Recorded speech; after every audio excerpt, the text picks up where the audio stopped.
আধুনিক যুগের সমস্যার সমাধান ইসলামের মধ্যে আছে, আধুনিক যুগের সমস্যার সমাধান হিন্দু ধর্মের মধ্যে নাই, আধুনিক যুগের সমস্যার সমাধান বৌদ্ধ ধর্মের মধ্যে নাই, আধুনিক যুগের সমস্যার সমাধান ইহুদি বা খ্রিস্টান ধর্মের মধ্যে নাই। যদি আপনারা আমার কাছে এই কথার প্রমাণ জানতে চান, আমি উদাহরণস্বরূপ এক দুইটা প্রমাণ আলোচনা করতে পারি। মুহতারাম হাজিরিন, আমার মূল কথা হলো এই যে আলহামদুলিল্লাহ সুম্মা আলহামদুলিল্লাহ আমরা বুক ফুলে একটা কথা বলতে পারি,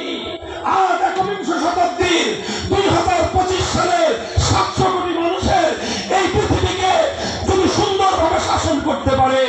ধর্ম বর্ণ নির্বিশেষে প্রতিটি মানুষের সত্যিকার অধিকার যদি নিশ্চিত করবার সামর্থ্য কোন আদর্শের মধ্যে থেকে থাকে, কোন দর্শনের মধ্যে থেকে থাকে, কোন ধর্মের মধ্যে থেকে থাকে, সেই আদর্শের নাম ইসলাম, সেই জীবন ব্যবস্থার নাম ইসলাম, সেই মতবাদের নাম ইসলাম, সেই ধর্মের নাম হলো ইসলাম।